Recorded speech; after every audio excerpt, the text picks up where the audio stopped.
Going to watch plenty of rallying taking place. Both these players 4-1 on the weekend. You see their respective leaderboard standings in 14th and 25th. They got their draw very early on in the tournament. Both of them, I actually assumed it was them getting paired against one another, but clearly not the case. Tickal looks to be attacking, as we'll update you on the board state. It's a Reflector Mage that Matthew is coming in with. He's also got a Liliana on the battlefield, along with an Elvish Visionary and a couple of lands. Double white is notable for rallies that could be cast. For Logan, an Nantuko Husk and a Grim Horror Specs, and a bunch of lands as well. He also has double white. So working our way into game number 2 here, as we head back Logan Mize's way. From what I've heard, the rally mirror a pretty complicated one. I believe it. There's a lot going on. There are a lot of triggers. Now, sometimes it can be very simple. You have an offense and they can't do anything. But, you know, with removal and actually the printing of Reflector Mage, I actually think taking care of Anafenza not nearly as difficult anymore. Yeah, I was about to make a similar comment. With Reflector Mage getting printed now, I think you need to come up with solutions that are more proactive. I don't think it's enough to sit back on something like Anafenza and hope that that's good enough to win the game. I think you need to be attacking their hand. I think you need to be playing sweepers, ideally ones that exile, but creatures that are locking out your opponent's graveyard to me don't seem very good anymore. Tickal tapping some mana here. It's going to be Reflector Mage yet again. And this card's the real deal. This card's no joke. And it's so perfect for a deck like Rally that wants early blockers and early defense and also powerful things to put into the battlefield at instant speed. And Reflector Mage is a lot of both things. Reflector Mage was going to try to bounce an Nantuko Husk, but Nantuko Husk ate itself so that Mize could draw a card off of Grim Horror Specs. Now Tickal going to play a Nantuko Husk of his own. And now where do we go? Looks like he's going to start by sacrificing Elvish Visionary, which is going to transform Liliana. See, people had asked us on Twitter about, you know, allies and cohort. You know, not the best deck, it looks like. This is the allies deck. Right. Even though it's not creature type ally. A motley crew of synergistic dudes. Yep. This is your allies deck of the format. Now Liliana will transform, zombie token on the way. Gonna start on 3 counters, gonna go down to 2. Sidisi's Faithful is gonna come back. That's gonna bounce Jace, it appears. And now it looks like Tickal is clear for takeoff as far as attackers are concerned. And he is clear for takeoff. Now I don't think one of those Reflector Mages can attack. I think one has to hang back, am I right? That sounds correct to me. I want to make sure our battlefield is correct, so I believe he just cast one of those this turn. I don't think that both can attack. There we are. As you mentioned, it's pretty complicated. A lot of interactions, your main phases can take a long time.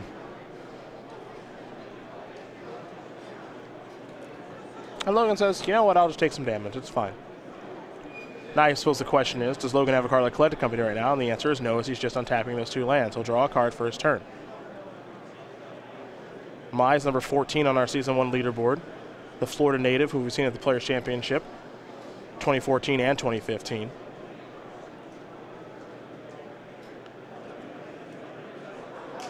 Here's a Jace.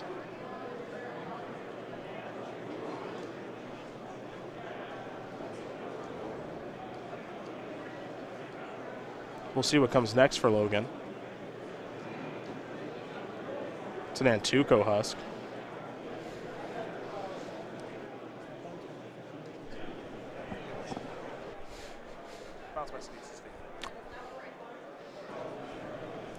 Now remember, the card that was bounced by Reflector Mage last turn was, it attempted to bounce an Nantuko Husk. Yep. But then Logan ate the Nantuko Husk to itself, so Reflector Mage's ability does not resolve, so Logan able to recast Nantuko Husk. Played a Jace as well, and now we head back over to Tickal.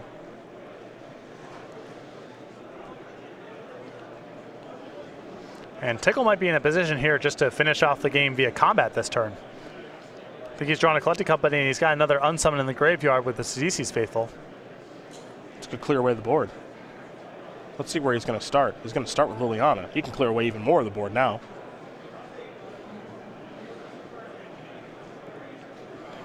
Going to start by returning Sidisi's Faithful.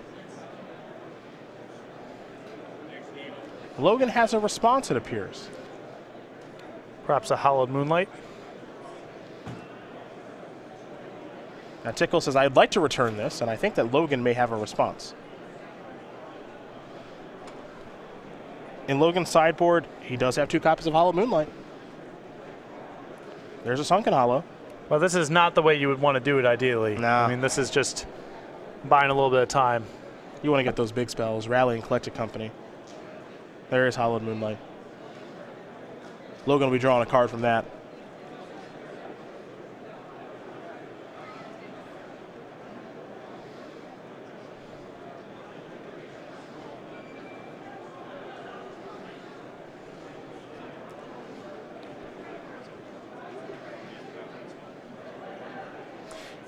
Kind of makes sense for me for Tickal just to hang back this turn. Don't think he's got any good attacks here. Well, chump blocking is pretty good for Mize right now.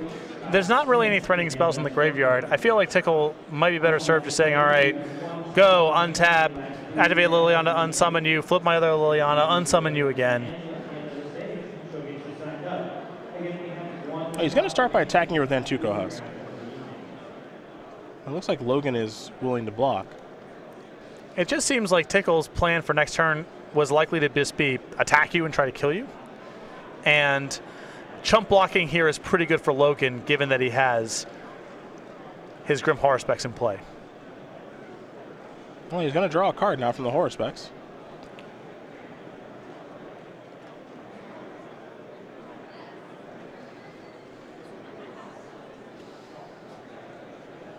And now we're going to go back to Logan. Again, Logan is behind right now, but all it takes really, depending on what's in the graveyard, is a rally to catch up. However, Tickal is putting on sufficient pressure, and with what Liliana can do, things might get very difficult. Yeah, Logan basically needs to be +2 blockers on the table to survive next turn, as Liliana, I guess his Easy's Faithful is exiled at this point, so he's outside of range of that. Not outside of the range of Reflector Mage, though. Right. Jace is going to activate. Time to draw and discard. Ooh, Rally the Ancestors. Hello. Discarding Evolving Wilds. Jace will transform. It's got 5 counters.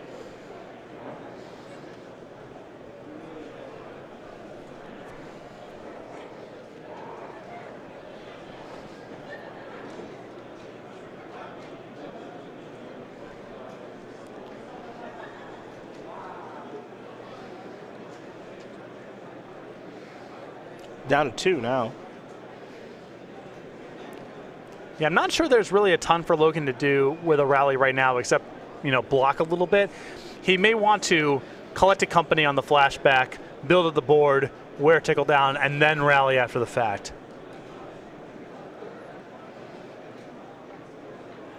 You see the way Logan has reorganized his mana, so it is Collected Company that's going to recast. There's a little Port Cutthroat in there. And that's a big piece of the puzzle now, because now his rally actually goes somewhere. Catacomb Sifter as well. That'll bring an Eldrazi Scion along with it.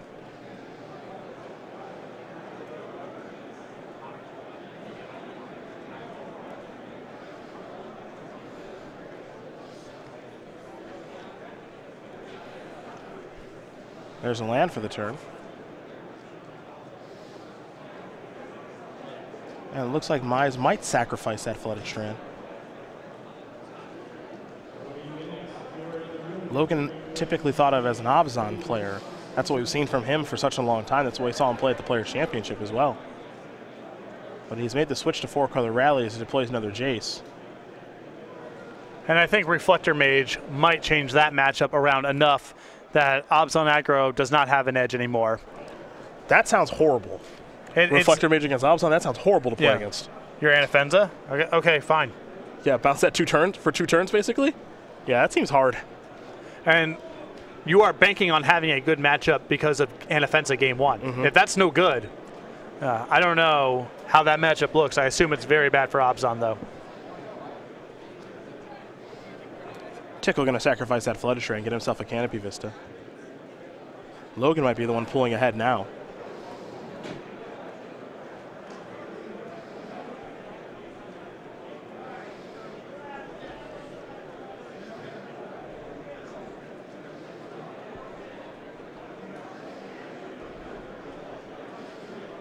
Looks like Jace will go up, and now here's Collected Company. See if this resolves. Looks like Mize is going to have a response. This could be Hollow Moonlight again as he searches up a Prairie Stream. And it looks like Tickal has actually cast Collected Company in response to taking up Lily, so holding priority. Yep. There's Hollow Moonlight. And this setup was so much better here for Logan than just going for Rally the previous turn. Now he's got a lot of resources to work with. Tickal will look with Collected Company, and now I'll put the cards to the bottom. He doesn't have to select anything. I think he actually was missing there anyway. Yeah. For good measure. I think that was going to be an 0 for 6, which is pretty rare. But now what can he do? He can't Liliana anything back because Hollow Moonlight's effect is still happening. Doesn't look like there's a good attack to be had. And this is exactly where Logan wanted. He was behind. Now he's caught on up.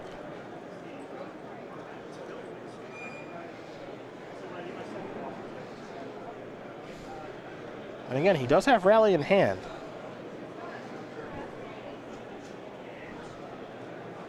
And he's also got a Reflector Mage, too. So I'm very curious to see where he's going to go. A lot of decisions to be made with this deck. Here's Reflector Mage. Wants to bounce Liliana.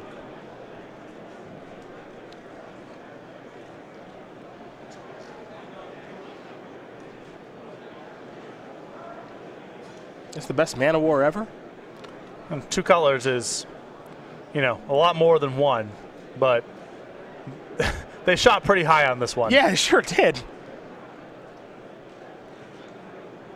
This card seems crazy to me.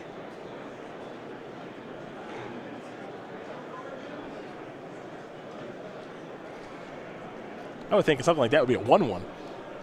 Well, back in the day, Mana War wasn't paying a big cost in terms of size. 2/2s for 3 were kind of the standard.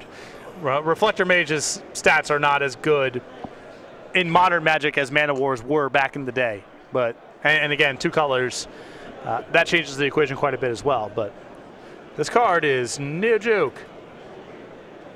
Yeah, now Tickal's conceding the game because Logan can show his Rally and say, I've got a lot of other things I can do. If we want to play a third game, we can do this for a little while longer if you'd like, but chances are I'm going to win. And Tickal, who's someone, and I consider him a veteran of the archetype, and really one of the people who helped put it on the map here on the SCG Tour with the Rally deck, he says, you know what, you win, let's get ready for a third game. Yeah, time's at a premium here for sure, and Tickal knows he's beat. It's just a matter of Mize going through the motions, so no reason to waste either player's time.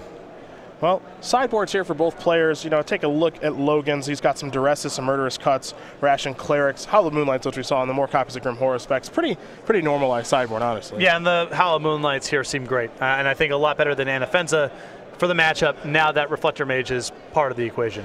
Jeez, Reflector Mage is just unbelievable. I mean, I know that Tickal has a couple more in his sideboard. I'm surprised he's not just starting all 4. Yeah, I mean, I guess it's not great in some of the control matchups, but still, it seems so good, particularly against Abzan and builds of Jeskai. Well, these players will shuffle up here because they're going to have about 13 minutes to play game number 3, and it's not a short matchup. So while they do shuffle up and get ready, we'll learn a little bit more about each of them. Logan Mize is where we'll start. The Florida native, 26 years old, 7 open top 8s, 1 invitational top 8 as well. Big fan of Penguins. Big fan of winning, was able to come to tournaments as well, but I've talked to Logan a little bit this year already, as we've seen him in our first 2 events, and he says, I'm going to be at most of them this year. Yes. He's a player who, because living in Florida and with a lot of our events being in the Midwest and the East Coast, doesn't necessarily attend all of them, though this year might be different. But in terms of conversion rate, his number of top 8s versus number of open events played in, I would imagine he's got some of the best stats out there.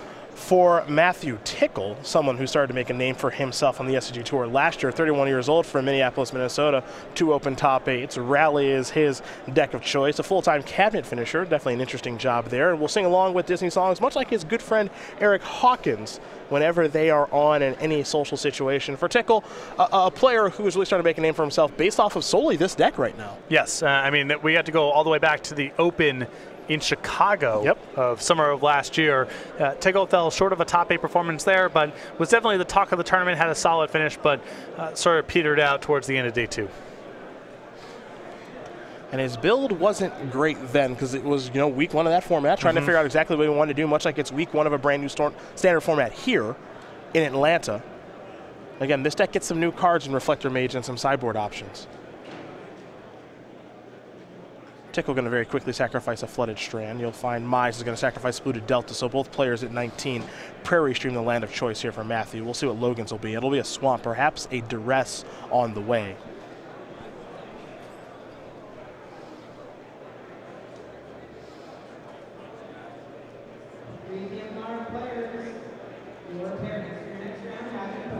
Tickal looking like he's having a change of heart here about the land he was going to fetch.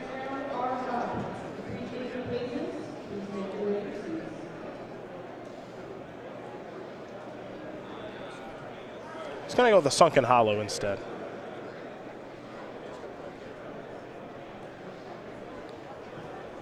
Now there's a Jace. An Island. And a Zillipore Cutthroat.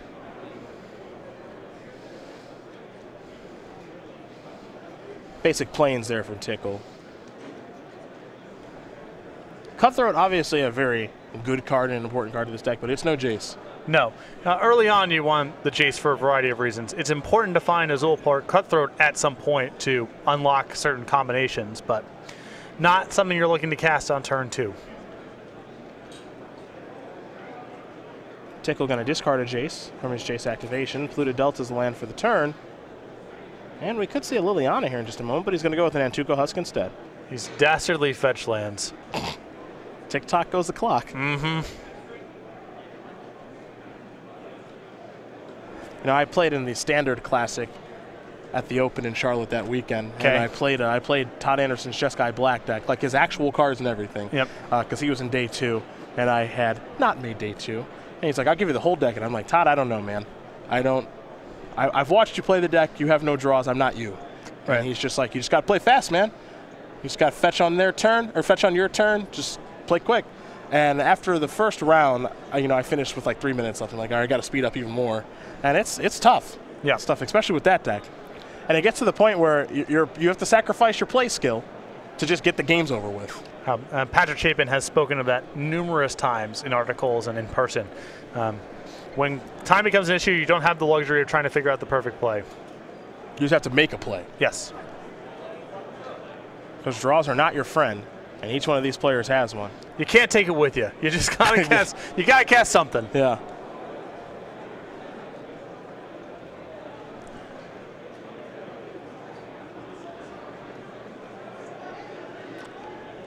Well, Tickal going to take some time on this turn. Pretty bad news for him here. I think he's without land number 4 and without green mana to boot for the various copies of Collected Company in hand. Now, when he does discard here to Jace, his Jace will flip, so that's a bonus. Sort of. I mean, I think at this point Tickal would prefer to keep a Looter in play rather than have a Jace flipped, but he doesn't have that choice. Well, here is Jace the Telepath Unbound. Sees these faithful. Exploit. Get rid of the Antuco Husk. And Mize actually thinking about sacrificing it. But he won't. Here comes the Husk. Seems a little early for that. Yeah, touch. Jace gonna shut down the Zillipore Cutthroat. And now we head back Logan Mize's way as you saw Tickal miss a land drop that turn. Reflector Mage the draw here for Logan.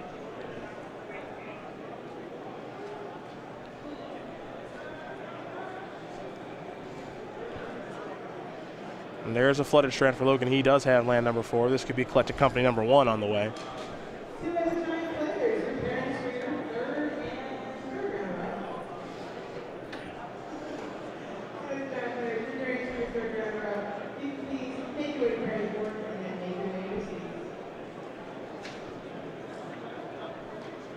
Logan has really got to become a veteran of playing all sorts of these decks now because of Abzan Company in Modern. Yeah, it's not much of a surprise to see him playing this deck. I do think that Abzan aggro, in a traditional sense, because of Reflector Mage and some other things that have come from the Gatewatch, is not a very well-positioned deck. Not for this matchup. That's for sure. Anymore. Yeah, Reflector Mage has got to change the equation on so many different things. Speaking of Reflector Mage, it's here. Bounce Antuco Husk, along with the Catacomb Sifter. Here's a Reflector Mage from Tickal. Well, it's E-bouncing. Not a whole lot of good targets out there. Yeah. Is it Scion? Yeah, the Eldrazi Scion. I guess Cutthroat's going to go, I guess. Sure. I agree with you, not a lot of great targets. Catacomb Sifter is going to get slowed down here from Jace as it moves up to 7. And it looks like it's going to be Reflector Mage. Never mind. Let's go Logan Mize's way. He can't play Zillicore Cutthroat, but he can play everything else.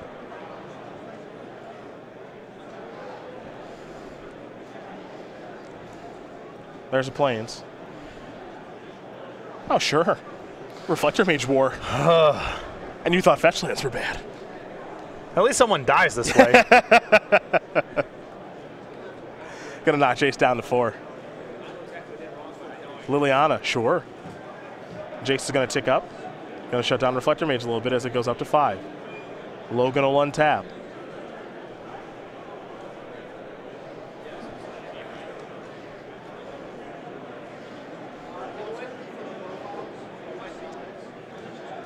Polluted Delta will be the land for the turn for Logan. He'll sacrifice that, fall down to 14. Reflector Mage also might be problematic for some of the marquee Eldrazi's. Might make it hard. So might be a challenge. Yeah. I mean, a lot of them have caster into the battlefield trigger, so that helps, but when Mana War is good, often 7-mana creatures are bad. Yeah. Just some top-notch analysis. Yeah. Welcome back, buddy. We missed you. Yeah, I missed it too. Zilliport Cutthroats are here.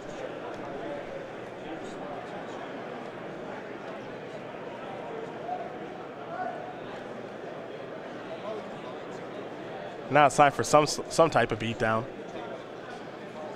Curious to see where Logan's going to send these creatures. I don't even think he knows just yet. It looks like they're going towards Jace. Keep in mind, Liliana does have relevant text. It does have lifelink. That matters here. And with Tickal at 17, I think that's why Mize is trying to play a little bit to the board. Try to get Jace off the table. The Scion's going to get blocked, it appears. And Mize will sacrifice that. Some triggers here, including Scry. And now some damage is done.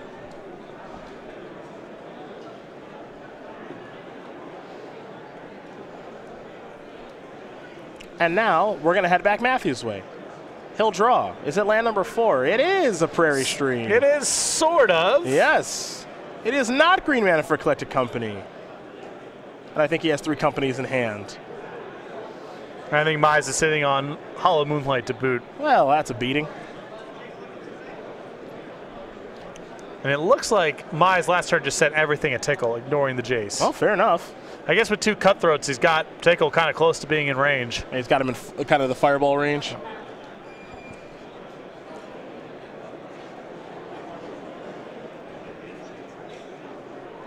Well, there's Reflector Mage. What's this one to bounce this time?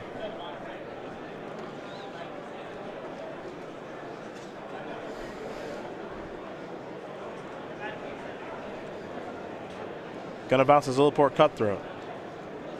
Doesn't want to get combo killed. Oh, this deck can come at you from so many angles. It's so tough. Here comes Liliana. Reflector Mage just gonna block. Tickal will get a little bit of life, but that means he's got 1 less defender. Now here's Zilliport Cutthroat. Oh, excuse me, here is Sidisi's Faithful. Pardon me. And that's why you saw that sort of odd-looking attack there with Liliana. Tickal was planning on doing this anyway and flipping over Liliana. Liliana will transform.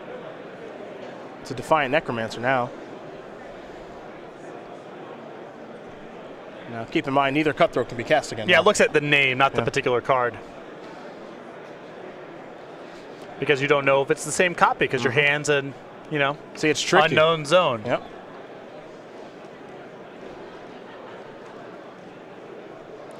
Otherwise, you get into some Sylvan Library brainstorm type of situations where you needed someone to verify that was the card that was drawn. Indeed.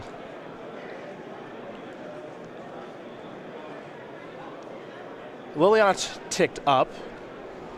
Then Tuco Husk got discarded. For Mize, he discarded a Flooded Strand. Now we're going to head back Logan's way. About to be under a minute here. Looks like Logan's going to start with Elvish Visionary. He'll draw a card.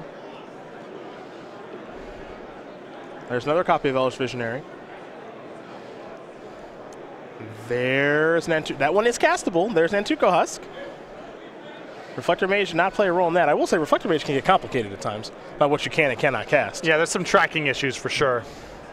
Tickal sacrificing his Windswept Heath very quickly. Finally found green mana. Which means you can start seeing him cast some of these Collected Companies here. Here is Collected Company. Top 6. What 2 will work for you, Matthew? Looks like Grim Horror Specs is in there. As is Zilliport Cutthroat. All right. Sidisi's Faithful going to come back. A little bit of triggers here for Tickal. He'll get the draw card from the Horror Specs. A little bit of life drain and gain from the Zilliport Cutthroat. So that means Liliana's been used for the turn. And now it looks like another Faithful. Yep, gonna bounce Catacomb Sifter. Another thing that's going on here that's kind of interesting is because so much of the removal in the matchup is bounce, it's not actually creature removal, that these graveyards are not getting that filled up for Rally. Rally, I mean, last game, eventually Mize got to it, but that looked like over the course of a very long game.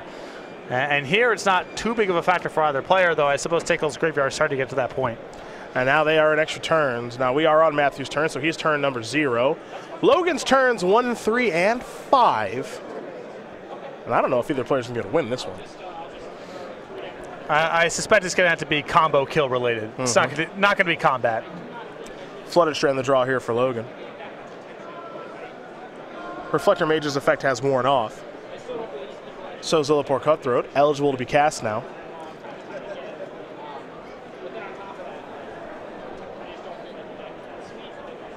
Neither of these players want to pick up another draw for obvious reasons.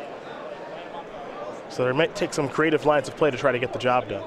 Yeah, X and 3 is likely to be good for day 2, in which case the first draw is already kind of a loss. But it's possible it's X, 2, and 1, and then the second draw is a loss.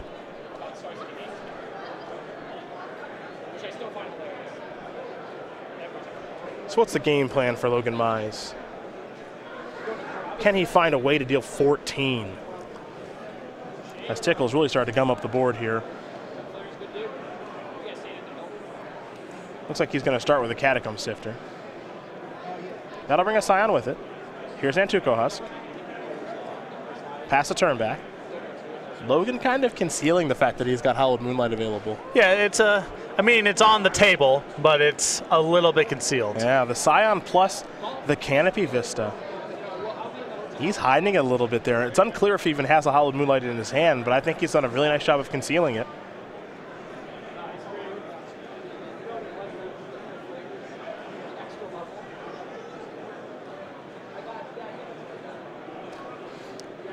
Though to some extent it doesn't really work, because Tickal can simply minus the Liliana, get back the Sidisi's Faithful, bounce the Scion, and that forces Logan's hand.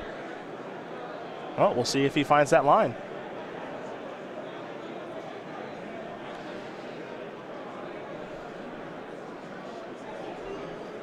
I think if this is going to be with Sidisi's Faithful with Liliana on the stack where he's going to play Hallowed Moonlight. Potentially. It is. Rally time. And this might get Logan killed. I think you might be right. There's a lot of goodies in that graveyard. And a lot of creatures on Tickal's side of the table are already eligible to attack. Yeah. Uh-oh. Maybe Logan chose the wrong time to cast that Hallowed Moonlight. Well, he didn't have a choice. Tickal could have just moved into combat and done the same thing. Okay. Well, that presumes that you believe that Tickal is going to bring back the Sidisi's Faithful to bounce the Scion, right? And that was the move that got made there. That's, okay, that's what prompted all this. I know that he brought back the Sidisi's Faithful. It's just I think it was unclear what he was going to bounce because Logan responded to the Liliana activation. Because maybe Logan has some, maybe Matthew, has some interest in bouncing and Nantuko Husk for whatever reason. Right. But if Tickal wanted to force the issue here, he had the tools to do it, and there wasn't really anything for Logan to do about it. That I agree with.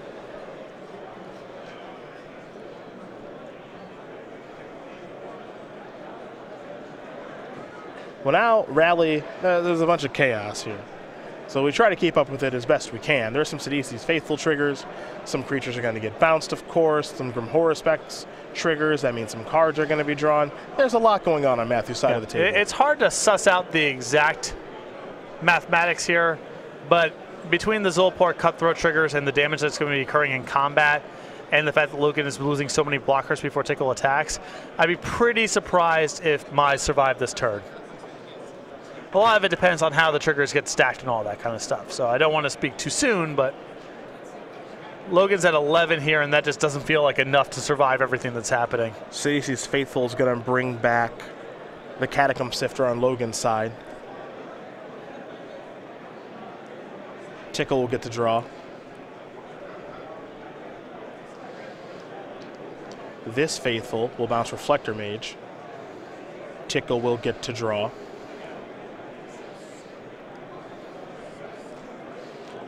And the best thing that Mize can do with the Elvish Visionary is block the Horror Specs. I think that still means 6 points of damage come across. Logan goes to 3, and then there's Nantuko Husk plus Zulport Cutthroat in play. The combo. It looks like Cutthroat's just going to hang back. Yeah, he doesn't want Logan to block the Cutthroat and force the action in front of combat damage resolving. Mm-hmm. So there's a block. 2, 3, 4. And I think Tickal has enough to get it done here. Combat damage is dealt, and yeah, that's going to do it. Matthew Tickal is going to win this match over Logan Mize, 2-1. The 4-color Rally Mirror goes to the more experienced Rally player here in Matthew Tickal, and eventually found some lands to cast Collegiate Company.